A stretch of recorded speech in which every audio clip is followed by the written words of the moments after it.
আরে থামো থামো, কোথায় যাচ্ছ? আজকের ব্লগটা কিন্তু খুবই স্পেশাল হতে চলেছে, কারণ আজকে গ্রামের গল্প স্টুডিওতে ছিল পিকনিক। আর পিকনিকে আমরা সবাই মিলে কত মজা করেছি সেগুলো কিন্তু তোমরা দেখতে পাবে আমার ভিডিওটায়, তাই কেউ স্ক্রিপ্ট করো না। সেলিম মামু অলরেডি খেতে বসে পড়েছে, আর ছোট নদীকে খেতে বসে পড়েছে, আর টনি মামু তো একদম সবারই আগে বসেছে খেতে, ফার্স্ট ব্যাচে আর শেষ ব্যাচে উঠবে এরকম কথা বলছে। আর এই মানুষটাকে দেখতে পাচ্ছি, এটা হচ্ছে আমার ভাই, সে খাবার পরিবেশন করছে। আর এইদিকে নায়িকাগুলো কি করছে, এত নাচতে পারে তুই না আর সুরাইয়া সেটা বলার বাহিরে। এই দেখো এইদিকে রিনাকে মানে ফোনটাকে ধরতে দিয়েছে, আর তুহিনা আর হচ্ছে সুরাইয়া দুজনে মিলে ডান্স করছে, খুব ভালো লাগছে। কিন্তু শুধু এখানে শেষ নাই, শেষে কিন্তু আরো মজাদার ডান্স আছে। তারপর আমরা চলে এসেছিলাম খাওয়া দাওয়া করতে। তো রিনা বসেছে এখানে, পিঙ্কি বসেছে, আমি বসেছি, আর হাসির বোন বসেছে। আর এইদিকে দেখো রিনার পাতে কতটা ডাল দিয়ে দিল। আজকের মেনুতে কি কি ছিল তোমরা কি জানতে চাও? জানতে চাইলেও তো আমি বলবো। আজকে ছিল চিপস, সালাড, তারপরে ছিল সবজি, মাটন ছিল,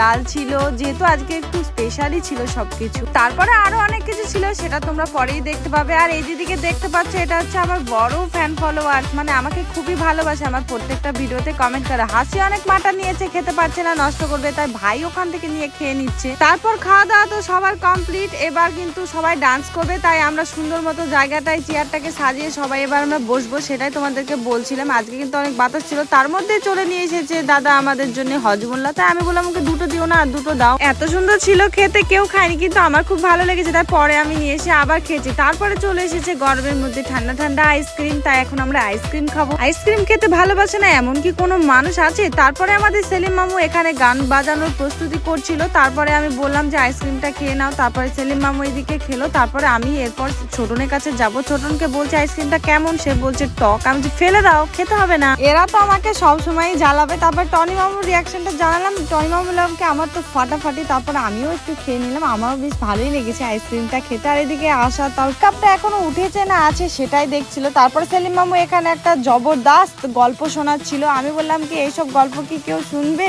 আগের দিনের গল্প ও যে খুব ফানি ভাবে শোনাচ্ছিল। তো যাই হোক, আজকে আমার 30কে কমপ্লিট হয়ে গেছে, আজ আমি ভীষণ খুশি। তারপর আবার স্টুডিওতে পিকনিক মানে বিরাট বিরাট সেই লেভেলের খুশি। তোমাদের সবাইকে ধন্যবাদ। আর শেষে আছে মজা, খুব ভালো ডান্স আছে, সেগুলো তোমাদেরকে দেখতে হবে, ভিডিও কিন্তু স্কিপ করা যাবে না। চলো এবার শুরু করা যাক। ধামাকা শুরু হয়ে গেছে, আর হাতে আছে ঠান্ডা ঠান্ডা স্প্রাইট, সবাই মিলে নিয়ে নিচ্ছি আর বসে বসে খাচ্ছি আর নাচ দেখছি। কি যে একটা মজার ব্যাপার, দারুণ লাগছে কিন্তু দেখতে, সবাই মিলে কিন্তু আমরা ফাটিয়ে এনজয় করেছি। তারপর এখানে আছে দিশা, সুরাইয়া, এর বাড়ি হচ্ছে কি যে জিন্স টপ পরে আছে, তার বাড়ি হচ্ছে লালগোলায়, সে লালগোলা থেকেই এসেছে। তারপরে শুরু হবে ফুলসোরা আর সেলিম মামু, এদের তো একদম কোনো কথাই হবে না, তোমরা তো পারফরমেন্স দেখে নিয়েছো। তো আজকের মতো শেষ, চললাম।